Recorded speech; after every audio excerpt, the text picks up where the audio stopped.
கர்த்தருடைய பரிசுத்த நாமத்திற்கு ஸ்தோத்திரம். புதிய நாளை கூட்டி கொடுத்து எங்கள் தேவனுக்கு நன்றி கூறி நீங்க எல்லாரும் தேவனுக்குள்ள மன மகிழ்ச்சியா சந்தோஷமா இருப்பீங்க என்று நான் விசுவாசிக்கிறேன்.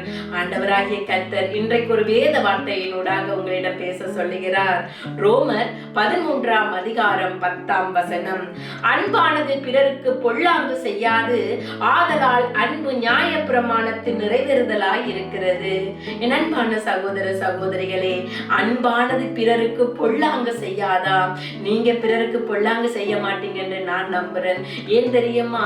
அன்பு பொல்லாங்கு செய்யாது. நீங்க உண்மையான அன்புடையவர்களா இருக்கிறபடினால, ஆண்டவருக்கு பிரியமானவங்களா இருக்கிறபடினால யாருக்கும் நீங்க தீங்கு செய்ய மாட்டீங்க. உங்களுக்கு தீங்கு செய்யறவர்களையும் நீங்க மன்னிச்சிடுவீங்க. அன்பு நியாய பிரமாணத்தின் நிறைவேறுதலாய் இருக்கிறது.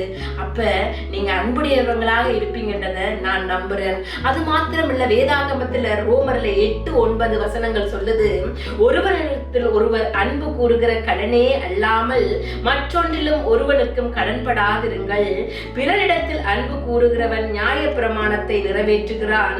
எப்படி எனில், விபச்சாரம் செய்யாதிருப்பாயாக, கொலை செய்யாதிருப்பாயாக, களவு செய்யாதிருப்பாயாக, பொய் சாட்சி சொல்லாதிருப்பாயாக, இச்சியாதிருப்பாயாக என்கிற இந்த கற்பனைகளிலும் வேற எந்த கற்பனையும் உன்னிடத்தில் நீ அன்பு கூறுகிறது போல பிறனிடத்திலும் அன்பு கூறுவாயாக என்கிற ஒரே வார்த்தையிலே தொகையாய் அடங்கி இருக்கிறது.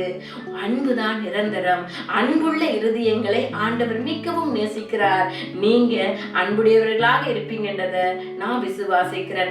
ஏனென்றா ஏசப்பாவை தேடுற பிள்ளைங்க, இயேசுவுடைய வழியில் நடக்கிற நீங்க அன்புடையவர்களாக இருப்பீங்க.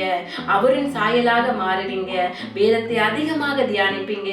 ஆண்டவரை தேடுங்க, அவர் வழியில் நடந்து வருவீங்க என்று நான் விசுவாசிக்கிறேன். அப்ப ஜெபிப்போமா? அன்பான தகப்பனே, உம்முடைய வார்த்தை கடந்து போயிருக்கிறதா ஆண்டவரே? இந்த வார்த்தைகள் வீடியோவை பார்த்து கொண்டிருக்கிற ஒவ்வொருவருக்குள்ளும் நிலை நிற்க உதவி செய்யுங்க. உம்முடைய மறுரூபமாக மாற்றுங்க ஆண்டவரே. அன்புடையவர்களாக எங்களை மாற்றுங்க அப்பா. அன்பு ஒன்றுதான் நிரந்தரம் என்று நீங்க சொல்லியிருக்கிறீங்க ஆண்டவரே. அப்பா, உம்முடைய வார்த்தை எங்களுக்குள்ளே நிலைத்து நிற்க உதவி செய்யுங்க. இயேசுவின் நாமத்தில் ஜெபம் கேட்டு நிற்கிறோம் பிதாவே, ஆமென். நீங்க எல்லாரும் மிகவும் விசேஷமான நீங்க. ஆண்டவர் உங்களை ஆசீர்வதிப்பார்.